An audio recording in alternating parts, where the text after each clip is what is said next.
Hello friends, स्वागत है आप सभी लोगों का हमारे चैनल क्विक स्टडी में। मैं कुमार बेस्ट। इस वीडियो के माध्यम से दोस्तों आपके यहाँ पर कराऊंगा आर्मी टेक्निकल एनए के लिए केमिस्ट्री का पार्ट नंबर 38। यानी दोस्तों यहाँ पर आपको रासायनिक विज्ञान का भाग नंबर 38 मिलेगा। इससे पहले दोस्तों आपको 37 पार्ट्स कराए जा चुके हैं, यानी 37 भाग आपको कराए जा चुके हैं। यदि आपने पिछले वाले भागों को ना देखा हो दोस्तों तो आप ज़रूर देख लें, ताकि यहाँ तक के क्वेश्चन आपके तैयार हो जाएँ। तो आज हम बात करेंगे महत्वपूर्ण क्वेश्चनों की 38 पार्ट में। ये क्वेश्चन बार बार पूछे जाते हैं। आराम से दोस्तों आप सारे क्वेश्चनों को देखेंगे और सारे क्वेश्चन लगातार नोट करते रहेंगे।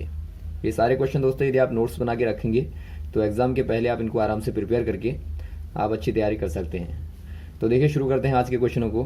पहला क्वेश्चन दोस्तों आपको यहाँ पे दिखता है, 2p उपकोष के लिए क्वांटम संख्याओं का मान क्या होगा।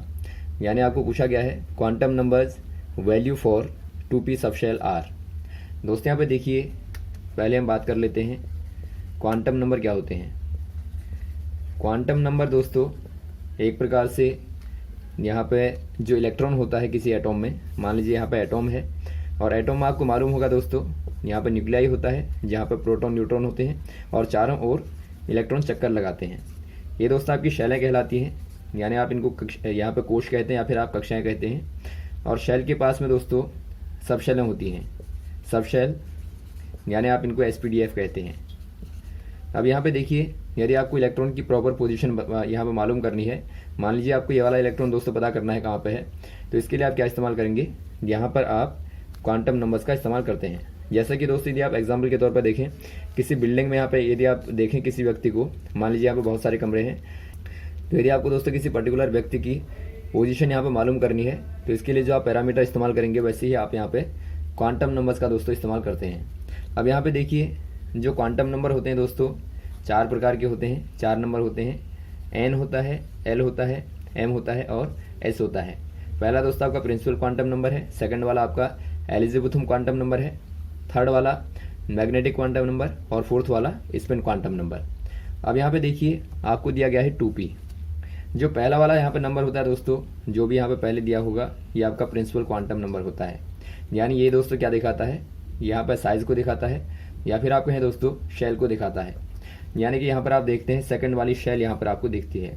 यानी जो प्रिंसिपल क्वांटम नंबर होगा, यहाँ पर आप लिख लेंगे, जो प्रिंसिपल क्वांटम नंबर होगा दोस्तों, यानी n इक्वल टू होगा, वो यहाँ पर आपका 2 होगा। और जो सेकंड आपको दिया रहता है, ये आपको दिया रहता है सब शेल, यानी कि उपकोष यहाँ पे दिया रहता है, जो कि दोस्तों आपका एलिज़ाबेथुम क्वांटम नंबर आप इसको कहते हैं। l इक्वल टू दोस्तों यदि आपका 0 है तो यहाँ पर आपका s ऑर्बिट होता है, ऐसे यहाँ पर सब शेल होती है। यदि l इक्वल टू 1 है तो यहाँ पे p होती है, l इक्वल टू 2 है तो यहाँ पे d, l इक्वल टू 3 है दोस्तों तो यहाँ पे f होगा। यानी कि यहाँ पर आपको यदि p दिया है तो l इक्वल टू क्या होगा दोस्तों, 1 होगा। तो आपने दोनों ही देख लिए, n इक्वल टू दोस्तों 2 है, l इक्वल टू 1 है। तो यहाँ पर आपको जानकारी मिलती है ऑप्शन नंबर बी वाले से, n बराबर 2, l बराबर 1। तो ये दोस्तों आपका राइट होगा। नेक्स्ट क्वेश्चन देखिए दोस्तों, बेकेलाइट को बनाने के लिए निम्न किसका प्रयोग होता है। यानी आपको पूछा गया है which of the following is used for preparation of bakelite. दोस्तों यहाँ पे देखिए, जो बेकेलाइट होता है एक प्रकार से दोस्तों थर्मोसेटिंग प्लास्टिक का एग्जाम्पल होता है, या फिर आप कह सकते हैं दोस्तों एक प्रकार का पॉलीमर होता है, यानी कि बहुलक होता है। और बहुलक आपको मालूम होगा कैसे बनते हैं दोस्तों, बार बार एक ही एटॉम को या फिर आप कहें एक ही मॉलिक्यूल को जब आप बार बार रिपीट करते हैं तो वहाँ पे दोस्तों आपको पॉलीमर मिलते हैं। अब यहाँ पे देखिए, जो बेकेलाइट है दोस्तों, यहाँ पर आप इस्तेमाल करते हैं फिनॉल का बनाने के लिए। फिनॉल यानी बेंजीन रिंग पे दोस्तों यहाँ पर आप एल्कोहल को जोड़ देते हैं ग्रुप को, तो फिनॉल की रिएक्शन आप करते हैं दोस्तों फॉर्मल्डिहाइड के साथ में, यानी CHO के साथ में रिएक्शन करेंगे तो यहाँ पर आपको मिलता है, यहाँ पर दोस्तों आपको मिलता है OH और यहाँ पे CH2OH और CH2OH यहाँ पे, और यहाँ भी दोस्तों पैरा पे CH2OH आप लगा देंगे, यानी ऑर्थो पैरा मेटा पे दोस्तों आप इनको लगा देते हैं। अब यदि आप इनको बार बार रिपीट करेंगे दोस्तों, यानी आप इनका कंडेंसेशन करेंगे, यहाँ पर आप इस्तेमाल करते हैं, इसी का दोस्तों आप क्या करेंगे, कंडेंसेशन करेंगे, यानी दोस्तों आप यहाँ पर संघनन करेंगे तो यहाँ पर आपको बेकेलाइट मिलता है। बेकेलाइट को यदि आप देखें दोस्तों, ये आपकी एक प्रकार की चेन होती है, यहाँ पर आप देख सकते हैं इस प्रकार से, ये आपके इस प्रकार से होते हैं, यहाँ पे दोस्तों आप जोड़ देंगे OH, यहाँ पे CH2 और यहाँ पे जुड़ जाएगा, यहाँ पे CH2, यहाँ पे CH2 और यहाँ पे दोबारा से यहाँ पे आप रिंग को जोड़ेंगे और यहाँ पे दोस्तों आपका CH2 और यहाँ पे CH2। तो इस प्रकार की एक लंबी चेन मिलेगी, यही दोस्तों बेकेलाइट होता है। तो यहाँ पर आपने क्या देखा दोस्तों, आप इस्तेमाल करते हैं फिनॉल का और साथ में फॉर्मल्डिहाइड का, यानी ऑप्शन नंबर यहाँ पर आपको दिखता है बी वाला, तो आप बी वाले में टिक कर देंगे। नेक्स्ट क्वेश्चन देखिए दोस्तों, n बराबर 6 l बराबर 2 में अधिकतम कितने इलेक्ट्रॉन भरे जा सकते हैं। यानी आपको पूछा गया है maximum electrons filled in n equal to 6 l equal to 2r। दोस्तों यहाँ पे देखिए n इक्वल टू 6 दिया है, तो यहाँ पे इसका मतलब क्या है, आपको थोड़ी देर पहले ही बताया था, ये आपका प्रिंसिपल क्वांटम नंबर है, यानी दोस्तों मुख्य क्वांटम संख्या है। तो n बराबर 6 का मतलब है जो शेल होगी दोस्तों वो क्या होगी, 6 होगी, यानी पहला आपका 6 आ जाएगा। और बाद में l इक्वल टू 2, यानी l क्या है दोस्तों, एलिजिबुथम क्वांटम नंबर है, यानी कि l बराबर 2 कहने का मतलब है यहाँ पे 0 पे दोस्तों आपका s होता है, 1 पर होता है p और 2 पर होता है d, यानी यहाँ पर दोस्तों l इक्वल टू d यहाँ पर होगा, d सब शेल दोस्तों यहाँ पर होगी, यानी यहाँ पर आप कर देंगे d। तो यहाँ पर आप क्लियर देखते हैं दोस्तों, आपको मिलता है 6d। और d में आपको मालूम होगा कितने ऑर्बिट होते हैं, d में दोस्तों 5 ऑर्बिट होते हैं, यानी d को यदि आप बनाएंगे यहाँ पे 1 2 3 4 और 5, यानी कि 5 ऑर्बिट दोस्तों यहाँ पे रहते हैं। और आपको मालूम होगा प्रत्येक ऑर्बिट में 1 ऑर्बिट में दोस्तों मैक्सिमम 2 इलेक्ट्रॉन आते हैं, यानी कि यहाँ पर आप फील करेंगे 1 1 2 3 4 5 6 7 8 9 10, यानी डी में दोस्तों यहाँ पर टोटल 10 इलेक्ट्रॉन मैक्सिमम आते हैं। तो ऑप्शन नंबर यहाँ पर आप डी वाले में टिक कर देंगे, 10 यहाँ पे दोस्तों राइट होगा। नेक्स्ट क्वेश्चन देखिए दोस्तों, जब एक मिश्रण में 2 या 2 से अधिक प्रावस्थाएं उपस्थित होती हैं तो इसे कहते हैं। यानी आपको पूछा गया है when 2 or more phases are present in a mixture then it is called. दोस्तों यहाँ पे देखिए कोई मिक्सचर है, मिक्सचर कहने का मतलब है दोस्तों मिश्रण। मिश्रण कब बनता है दोस्तों, जब आप 1 से ज़्यादा सबस्टेंसेस को मिलाते हैं। आपने एक सबस्टेंस लिया और आपने सेकंड सबस्टेंस लिया, दोनों को दोस्तों आप मिला देंगे तो यहाँ पे क्या मिलेगा, आपको मिक्सचर मिलेगा। अब यहाँ पे देखिए दोस्तों मिक्सचर मेनली 2 प्रकार के होते हैं, एक आपका होता है होमोजीनियस,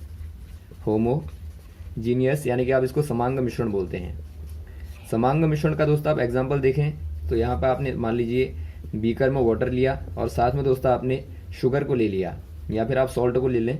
तो यहाँ पे जब आप हिलाएंगे दोस्तों, पहले क्या था शुरुआत में यहाँ पे 2 फेज थे, एक आपके पास में लिक्विड था, सेकंड आपके पास में सॉलिड था।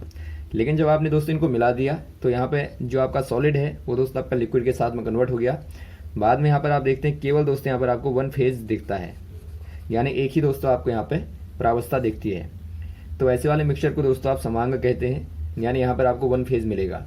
सेकंड आपका होता है दोस्तों 2 और मोर फेज वाला, आप इसको कहते हैं हेट्रोजीनियस मिक्सचर, यानी आप इसको दोस्तों विषमांग मिश्रण बोलते हैं। विषमांग कहने का मतलब है दोस्तों यदि आप यहाँ पे मिलाएंगे, मान लीजिए यहाँ पर आपने लिया सैंड को, यानी रेत को आपने लिया और साथ में दोस्तों आपने वाटर को लिया, तो यहाँ पर आप क्लियर देखेंगे दोस्तों वाटर और सैंड आपस में नहीं मिलेंगे, यानी दोनों ही सेपरेट रहेंगे। यानी यहाँ पर आप क्लियरली देख सकते हैं लिक्विड और सॉलिड आपको 2 फेज दिखते हैं। तो ऐसे वाले मिक्सचर को दोस्तों आप क्या कहेंगे, आप यहाँ पे हेट्रोजीनियस कहते हैं। यहाँ पर दोस्तों आप आयरन को भी मिला सकते हैं और यहाँ पर आप और भी चीज़ें मिला सकते हैं, यानी वहाँ पर दोस्तों आपके 2 से अधिक फेज आपको दिखेंगे। तो यहाँ पर आपको जो पूछा गया है दोस्तों, आपको यही वाला पूछा गया है कि बताइए 2 से अधिक मिक्सचर फेज वाले मिक्सचर को आप क्या कहेंगे।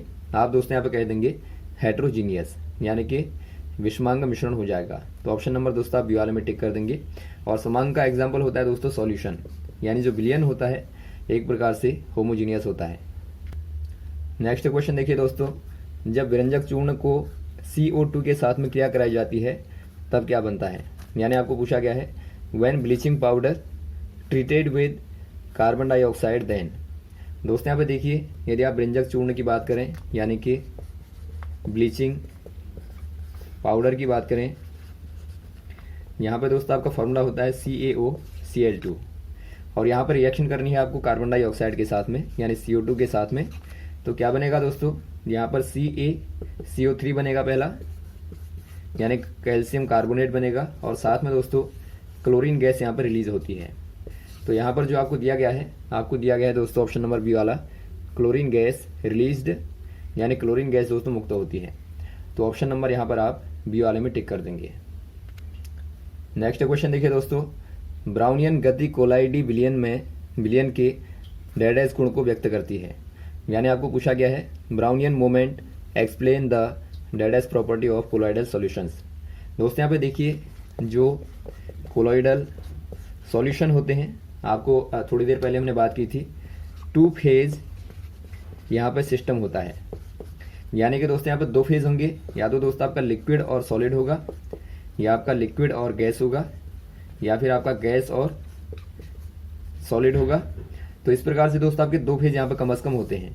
यानी 2 फेज वाला जो आपका सिस्टम होगा दोस्तों, वो आपका कोलॉइडल सॉल्यूशन कहलाता है। एग्जाम्पल के तौर पर आप यहाँ पे एयर और डस्ट को ले सकते हैं, तो वहाँ पे दोस्तों एक कोलॉइडल सॉल्यूशन बनेगा।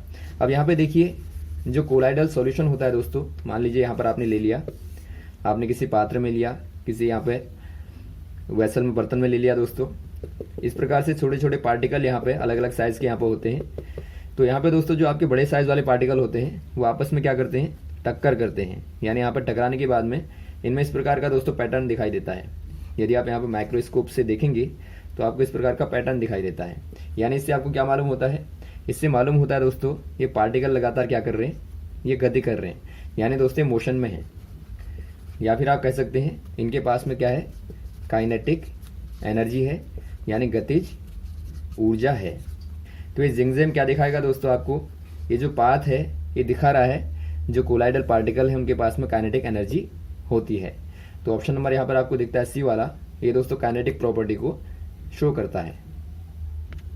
नेक्स्ट क्वेश्चन देखिए दोस्तों, एक्वा विलियन में विलायक होता है। यानी आपको पूछा गया है in aqueous solutions the solvent used is.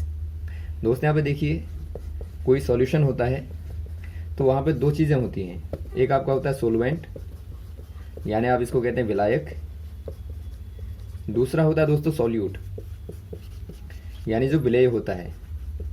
विलेय हमेशा ही दोस्तों लेस अमाउंट वाला होता है, यानी कम मात्रा वाला जो होगा वो सोलवेंट होता है जो कि घुलता है, और जो ज़्यादा मात्रा वाला होगा दोस्तों लार्ज इन अमाउंट होगा, वो आपका सोलवेंट होता है जो कि घोलने का कार्य करता है। एग्जाम्पल के तौर पर यहाँ पर आप ले सकते हैं, यदि आप दोस्तों वाटर को लें और यहाँ पर शुगर को ले लें, तो यहाँ पे देखिए दोस्तों वाटर की सोलवेंट के आधार पर 2 प्रकार के यहाँ पर डिवीजन होते हैं सॉल्यूशन के।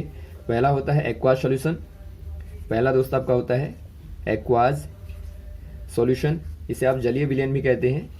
और सेकंड होता है दोस्तों नॉन एक्वाज, यानी यहाँ पर आपका जल का इस्तेमाल नहीं होगा।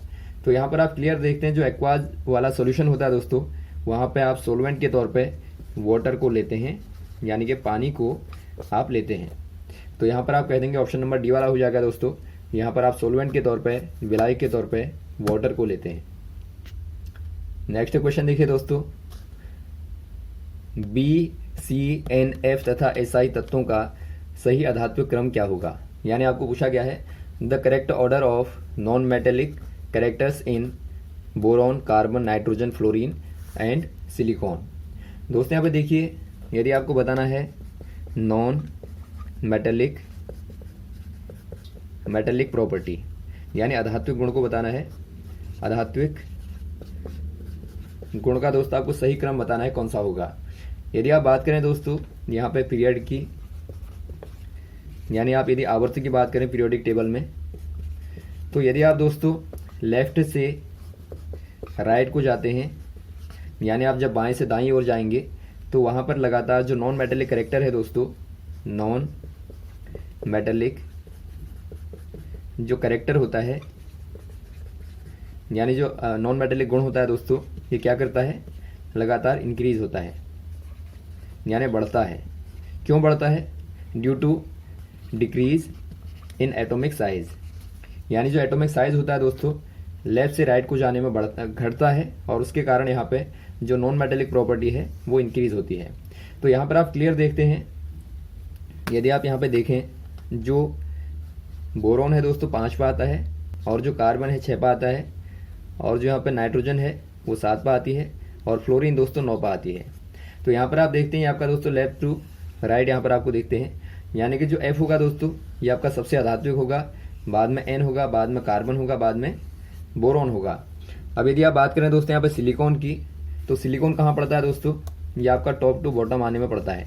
यानी आप ग्रुप में यहाँ पे देखेंगे, पीरियोडिक टेबल में दोस्तों आप ग्रुप को देखेंगे, तो यदि आप ऊपर से नीचे की ओर आते हैं, टॉप टू बॉटम आते हैं दोस्तों, तो यहाँ पे जो नॉन मेटेलिक प्रॉपर्टी होती है दोस्तों वो आपकी डिक्रीज होती है।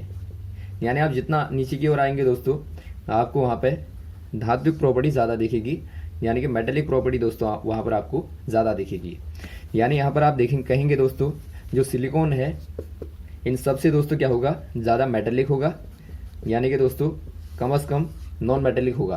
तो यहाँ पर आप राइट ऑर्डर क्या लिखेंगे दोस्तों, पहला आपका फ्लोरीन आएगा, बाद में नाइट्रोजन, बाद में कार्बन, बाद में बोरॉन, और बाद में दोस्तों आपका सिलिकॉन।